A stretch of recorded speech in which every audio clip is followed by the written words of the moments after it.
Right now, 87% of American seniors taking 2 or more medications are making a critical error, one that could be deadly. They are unknowingly doubling their heart attack risk and tripling their stroke risk. Some of these combinations can even stop your heart within hours, involving medications that your own doctors may have prescribed together. If you are over 60, if you take 2 or more medications every day, and if you see that pill organizer sitting on your kitchen counter every morning, this video could quite literally save your life. A Johns Hopkins study exposed the #1 cause of preventable death in seniors, one specific medication combination sitting in millions of medicine cabinets, silently destroying hearts. I will reveal exactly which one that is in just a few minutes. According to the Journal of the American Medical Association, JAMA, analyzing 94,000 emergency room visits revealed that preventable drug interactions sent more seniors to the hospital than heart attacks themselves. But in 30 days, your life could look completely different. In week 1, you'll make a medication list. In week 2, your pharmacist will catch a dangerous interaction. By week 3, you'll switch to safer alternatives. And by week 4, that dizziness you thought was just aging could be gone completely. Stay with me. I'm going to show you 8 medication combinations you must never take together, how to safely separate them, and what alternatives actually work. Before we begin, drop your age in the comments and tell me how many medications you take daily. I read every single comment. Before I reveal these 8 combinations, you need to understand why this is happening. Every doctor prescribes based on your current symptoms, but they often don't see the full picture of everything else you're taking. Your cardiologist prescribes a beta blocker, while your primary care doctor prescribed a calcium channel blocker 6 months ago. Separately, they are safe. Together, they can drop your heart rate so low that you collapse, or your heart stops entirely. Do you ever feel dizzy when standing up?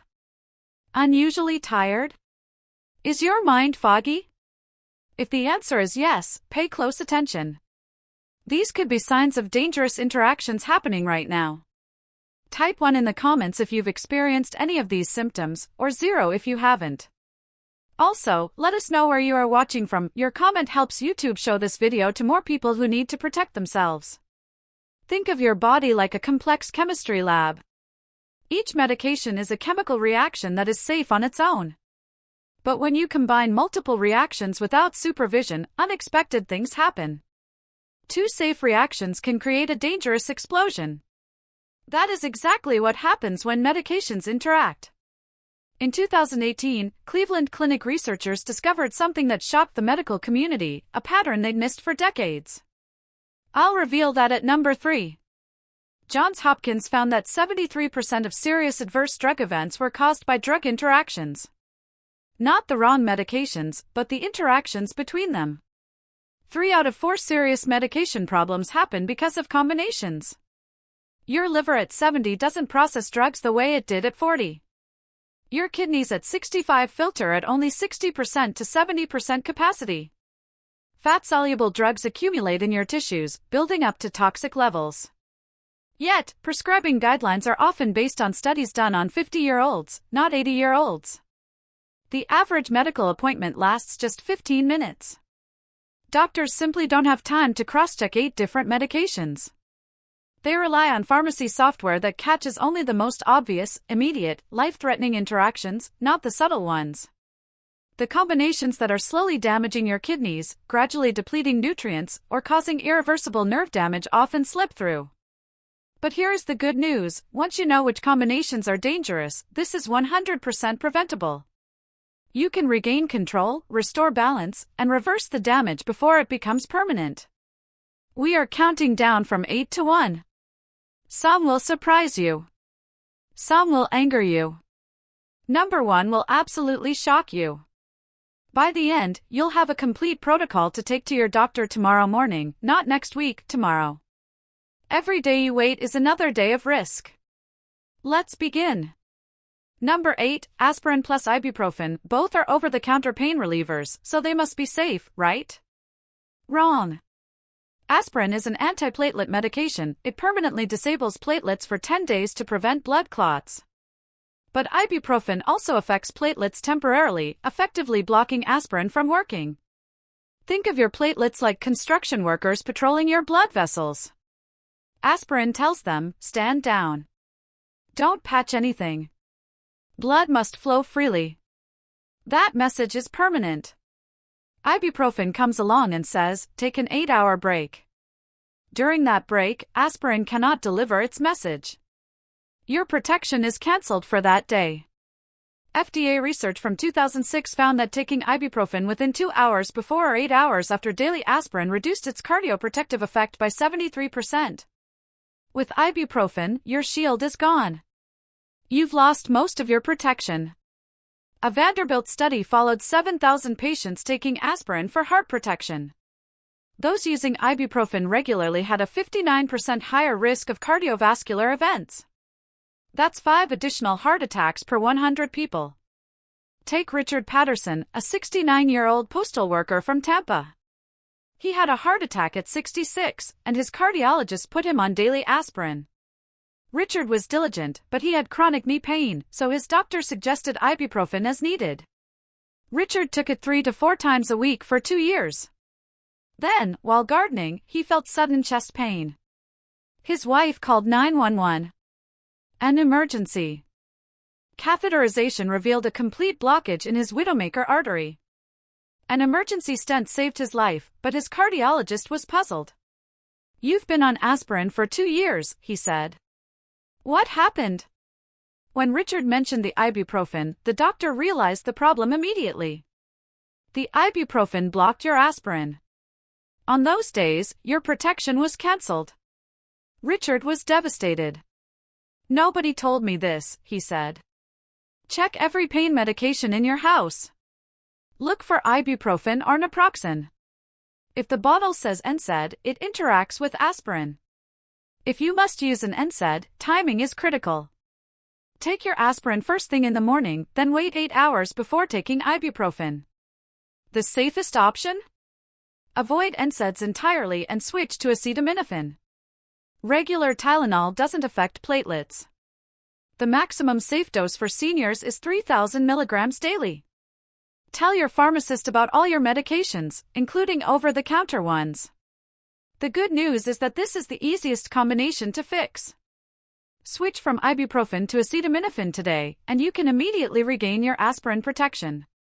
Number 7. Statin medications plus grapefruit juice. Statins are among the most prescribed medications: atorvastatin, simvastatin, levastatin.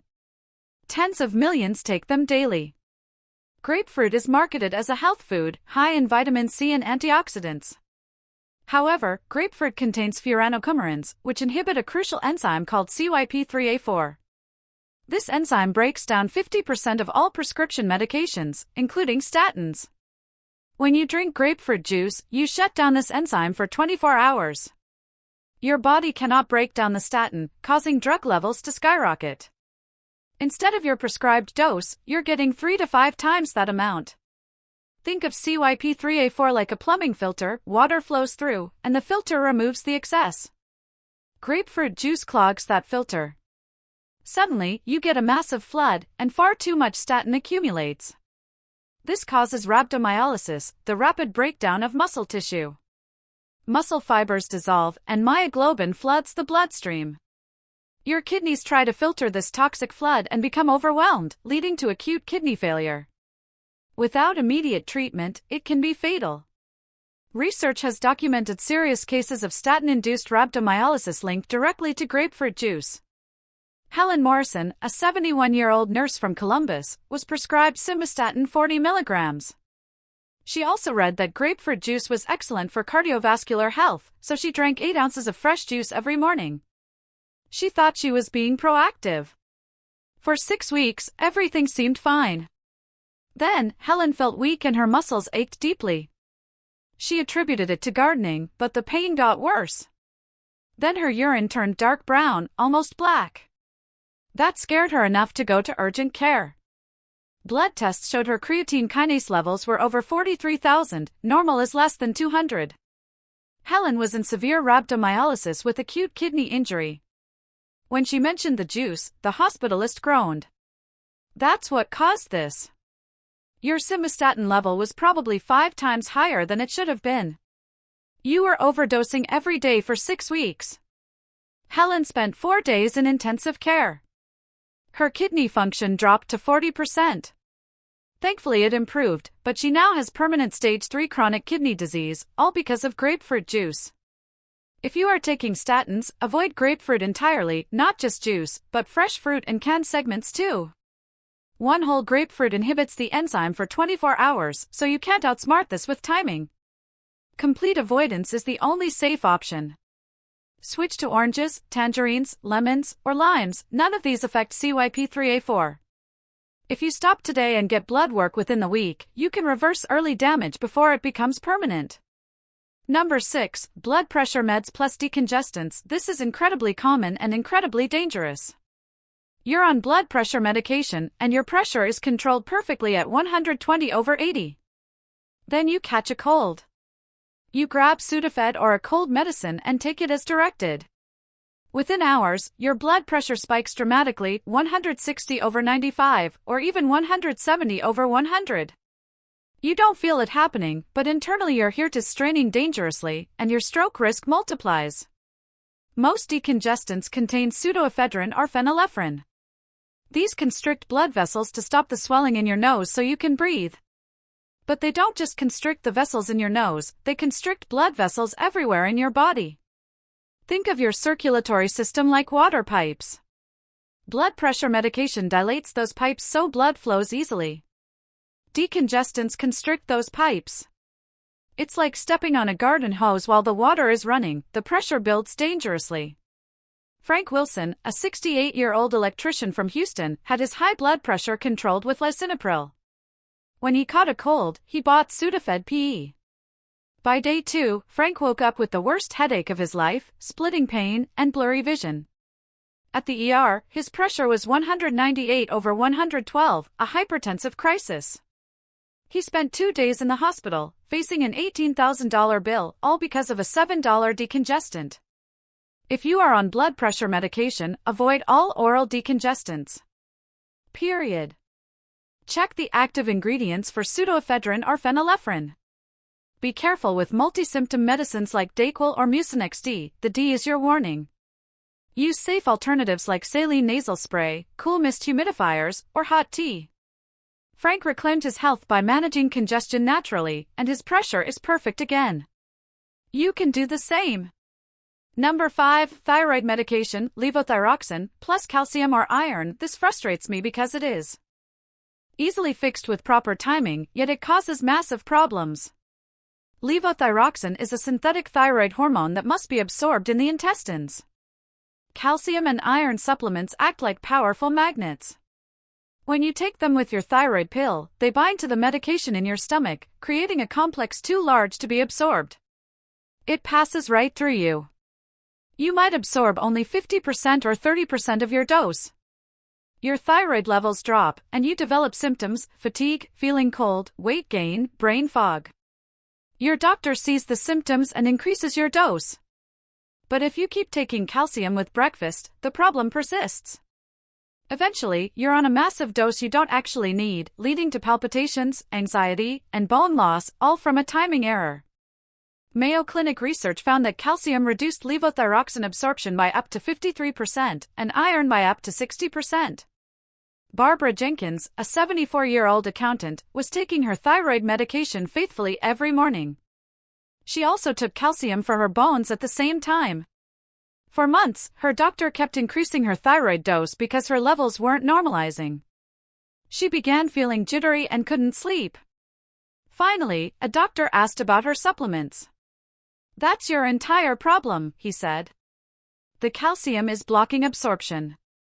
Barbara needed to separate them by 4 hours. She started taking levothyroxine first thing in the morning on an empty stomach, then took her calcium with lunch. Within 6 weeks, her levels normalized, and her doctor reduced her dose back to a safe level. Her palpitations and anxiety vanished. If you take thyroid medication, take it on a completely empty stomach with plain water. Wait at least 30 to 60 minutes before eating. Separate calcium or iron supplements, including multivitamins and antacids like Tums, by at least 4 hours. Barbara regained her quality of life with one simple timing change. You can too. Number 4, warfarin plus inconsistent greens, vitamin K. Warfarin is a powerful blood thinner. It works by blocking vitamin K, which the body needs to clot blood.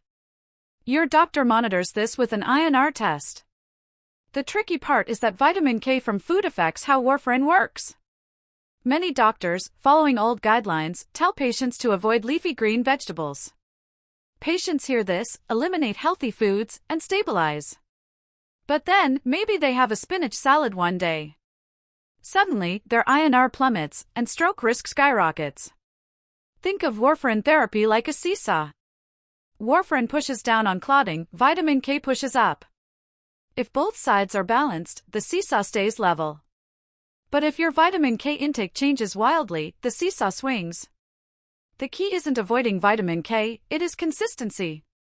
Research found that patients with stable, consistent vitamin K intake had 73% fewer INR fluctuations. Dorothy Martinez, 72, loved salads but stopped eating them when she started warfarin because she was told to avoid greens. Her INR was stable. Then, she visited family and didn't want to be rude, so she ate salads for 2 weeks. Her INR dropped dangerously low. She felt defeated. I can't even eat a healthy salad without risking my life, she thought. But her new cardiologist explained, you absolutely can eat greens. You just need to eat the same amount every single day. Dorothy started eating exactly 1 cup of leafy greens daily. Her dose was adjusted, and her INR stabilized beautifully. Do not avoid vitamin K foods entirely, that is outdated advice.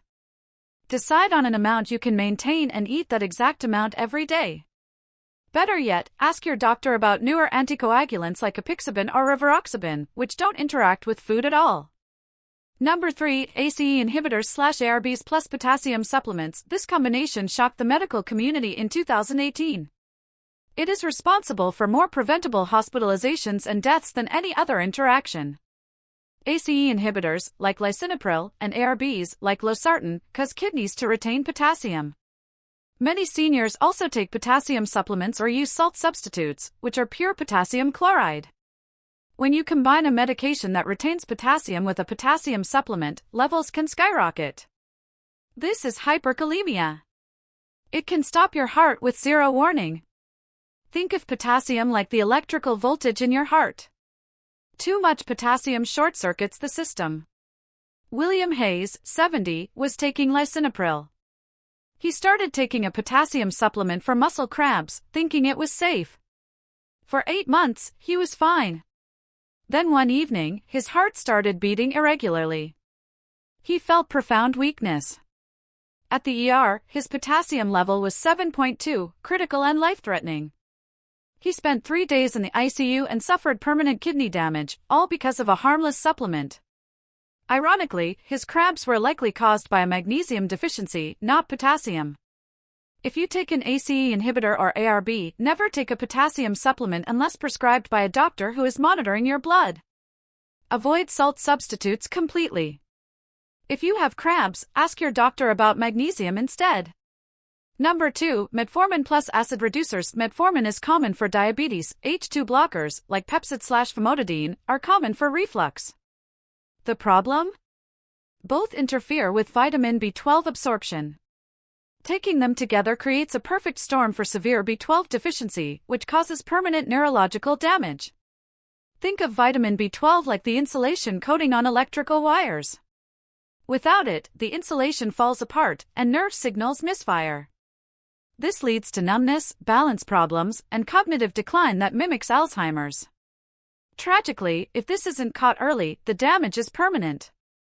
Robert Chin, a 73-year-old retired pharmacist, missed the signs in himself. He took metformin and famotidine for 5 years. When he developed numbness and confusion, he feared dementia. But blood work revealed his B12 was critically low. His doctor said, both medications have been blocking absorption for years. Robert started injections, but some of the neuropathy was permanent. If you take metformin, get your B12 levels checked annually. If you also take acid reducers, you are at very high risk. You may need sublingual B12 or injections, as oral pills won't be absorbed properly.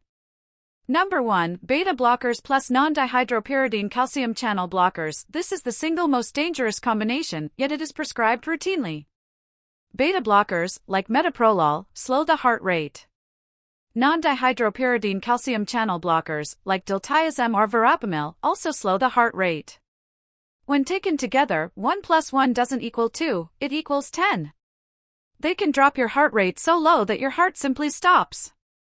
It's like forcing a car engine to run at 20 revolutions per minute when it needs 60, it stalls, and you die.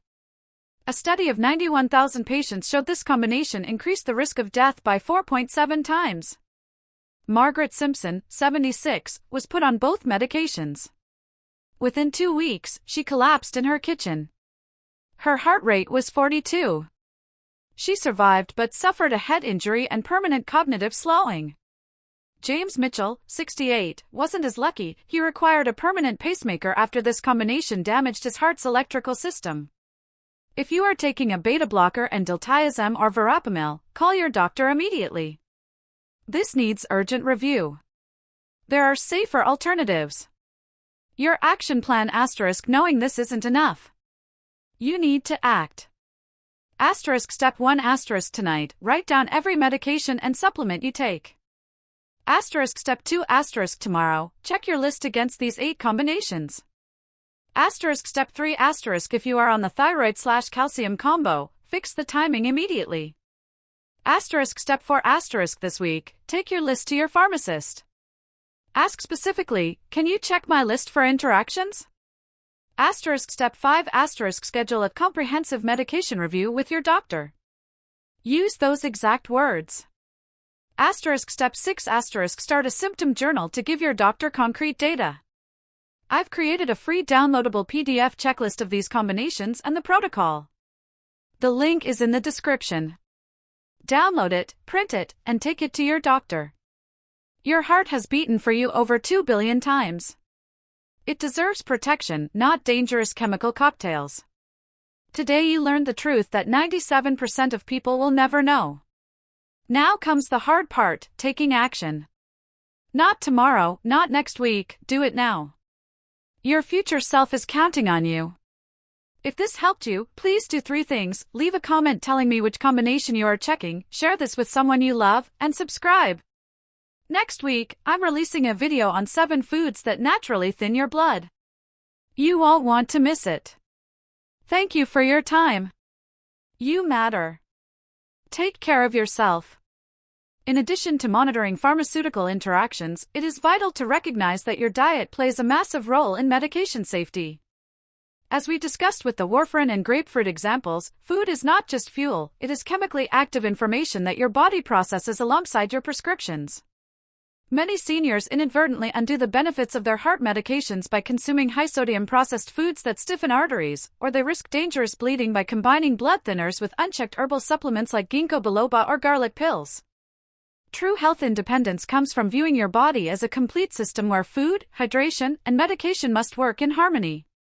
By taking the step to review your medications today, you are shifting from a passive patient to an active guardian of your own health. Remember, the goal isn't just to live longer, but to live better, with a clear mind and a strong heart capable of enjoying every precious moment you have earned.